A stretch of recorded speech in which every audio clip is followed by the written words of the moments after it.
जहाँ चूल्हा जला वहाँ रिश्ते पिघल गए। रसोई में उस रात चूल्हा जला हुआ था, लेकिन किसी के हाथ नहीं हिल रहे थे। 3 बहुएं एक दूसरे की ओर देख रही थी। डर, अपराध बोध और एक अनकहा सच उनकी आंखों में तैर रहा था। दरवाजे के बाहर सास के कदमों की आहट थी और भीतर चुपचाप ठंडा पड़ता जा रहा था खाना। एक साथ मिलकर खाना बनाने वाली बहुएं शर्मा परिवार के इस बड़े से घर में कभी रसोई सबसे ज्यादा शोरगुल वाली जगह हुआ करती थी। सुबह होते ही मसालों की खुशबू, बर्तनों की खनक और हंसी ठिठोली गूंज उठती थी। इस रसोई की जान थी 3 बहुएं। कविता बड़ी बहू, शांत और जिम्मेदार। नेहा मंझली बहू, पढ़ी लिखी, भीतर ही भीतर घुटी हुई। राधा छोटी बहू, नई नई आई, सपनों से भरी। तीनों ने एक अनकहा नियम बना रखा था, खाना हमेशा साथ मिलकर बनेगा। यह नियम सास कमला देवी का नहीं था, यह उनका अपना था, क्योंकि उन्हें पता था अकेले अकेले आंसू बहाने से बेहतर है साथ मिलकर दर्द बांटना। पहला दिन जब पहली बार इस घर में आई तो डर के मारे उसके हाथ कांप रहे थे। पहली सुबह सास ने बस इतना कहा, रसोई तुम्हारी जिम्मेदारी है। राधा का चेहरा उतर गया, लेकिन तभी कविता ने उसका हाथ थाम लिया। अकेली नहीं हो तुम, यहाँ सब साथ करते हैं। उसी दिन तीनों ने साथ मिलकर पहली रोटी बनाई थी। राधा ने नमक ज्यादा डाल दिया था, नेहा ने सब्जी संभाली और कविता ने बात हंसी में उड़ा दी। सास ने खाना चखा, कुछ नहीं बोली, पर राधा ने देखा, उनकी आंखें भर आई थी। चुप्पियों की रसोई में दिन बीतते गए। बाहर से देखने पर यह घर आदर्श लगता था, 3 बहुएं, एक रसोई, एक साथ खाना, लेकिन अंदर की सच्चाई अलग थी। कविता का पति देर रात तक ऑफिस में रहता, घर आकर भी उससे बात नहीं करता। नेहा को मां बनने की ताने सुनने पड़ते थे।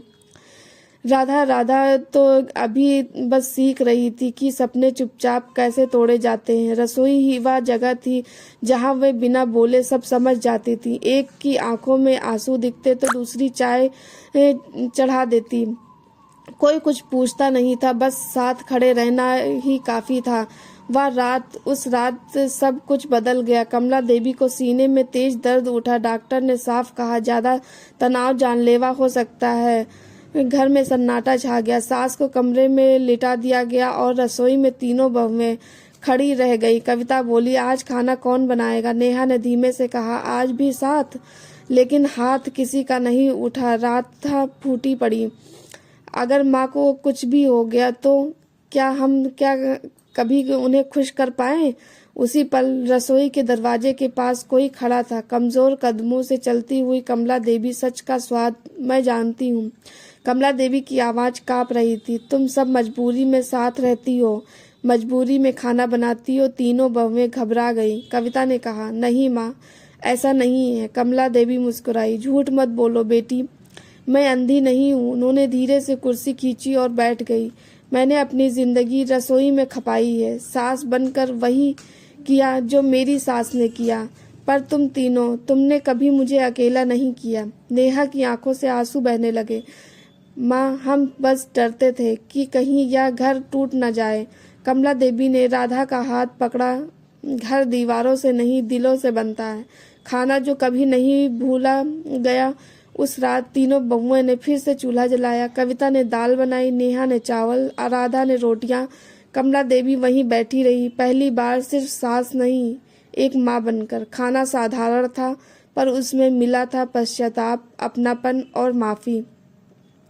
पहली कौर लेते ही कमला देवी रो पड़ी। इतना स्वाद मैंने बरसों से नहीं चखा।